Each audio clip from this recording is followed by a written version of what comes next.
Baik, selamat sore. Sebelumnya perkenalkan, nama saya Murid Pranata, mahasiswa Magister Teknik Sipil Universitas Diponegoro dan Puji Alfa Farhan.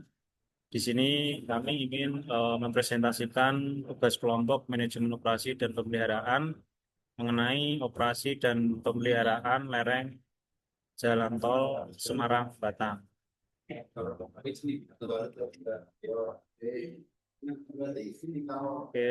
untuk latar belakang sendiri, jalan tol Semarang-Batang melewati kontur lahan beragam, menjadikan lereng sebagai elemen penting dalam stabilitas dan fungsi drainase jalan.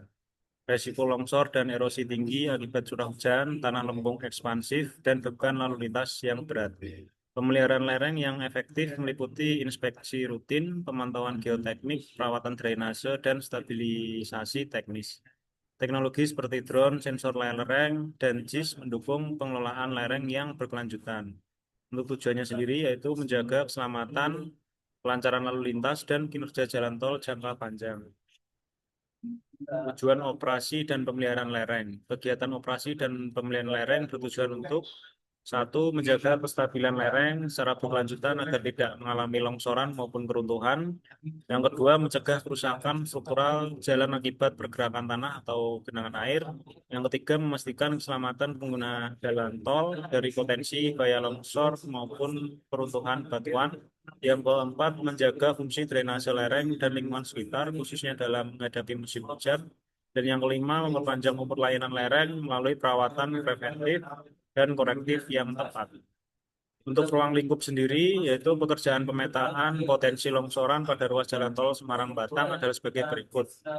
Yang pertama yaitu survei pemetaan geologi permukaan, yang kedua inspeksi visual lereng, yang ketiga inventarisasi aset lereng, yang keempat penilaian tingkat resiko lereng, dan yang terakhir yaitu penyusunan mitigasi. Untuk parameter pemilihan lereng, dalam inspeksi pemeliharaan meliputi yang pertama yaitu geometri lereng. Jadi pertama-tama dilakukan survei geometri lereng dilakukan dengan bertujuan mendapatkan data tinggi lereng, panjang lereng, kemiringan lereng, dan sudut-sudut tertentu pada lereng. Selain itu, data geometri digunakan untuk memberikan penilaian klasifikasi geometri lereng. Geometri lereng dapat diperoleh dari dokumen DED lereng ataupun dengan pengukuran lokasi secara langsung atau existing.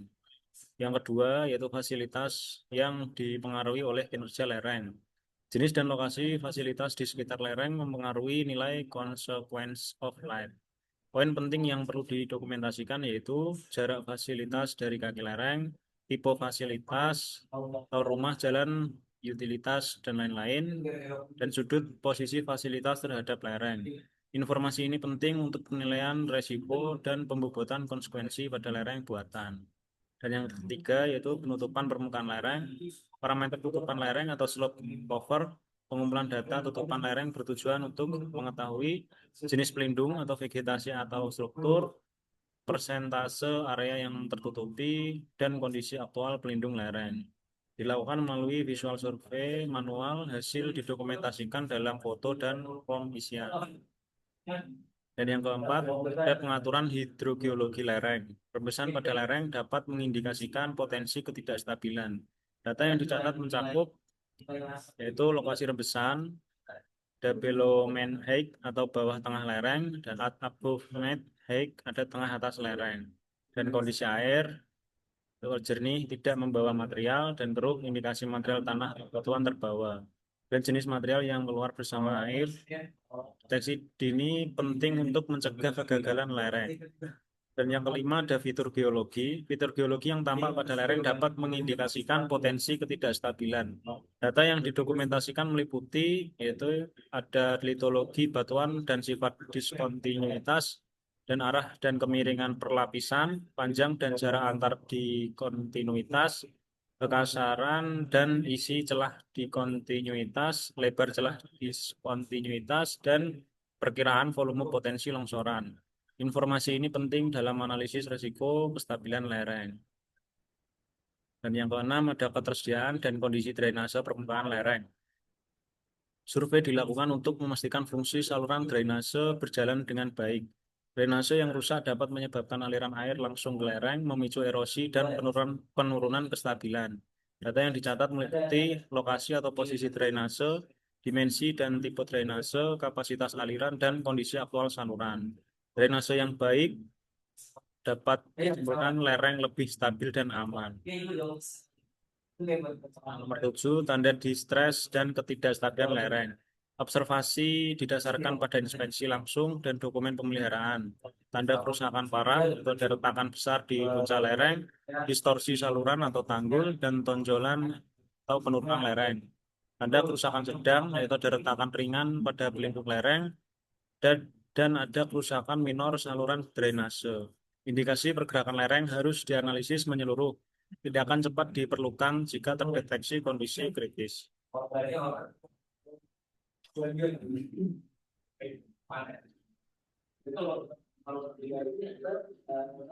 Selanjutnya untuk metode pemeliharaan lereng jalan tol. Metode pemeliharaan lereng jalan tol ini adalah upaya menjaga kestabilan lereng dari longsor, erosi, dan keruntuhan, khususnya di kawasan topografi kompleks seperti tol Semarang-Batang. Metode ini terdiri dari 5 metode utama. Yang pertama adalah pemeliharaan preventif, yaitu mencegah kerusakan sebelum terjadi, yaitu yang pertama inspeksi rutin, seperti inspeksi harian, mingguan, dan bulanan. Yang kedua pembersihan drainase, pengendalian vegetasi liar, dan penanaman vegetasi penutup. Yang kedua ada pemeliharaan korektif, yaitu perbaikan saat muncul gejala kerusakan. Yang pertama penambahan retakan tanah, perbaikan struktur penahan, terpal sementara pada retakan, dan peningkatan kapasitas drainase. Yang ketiga ada stabilitas struktural, yaitu rekayasa teknik untuk lereng berisiko tinggi. Yang pertama yaitu soil nailing, shot grade, geotekstil atau geogrid, retaining wall, dan batu bronjong, dan yang terakhir regrading lereng yang terlalu curam.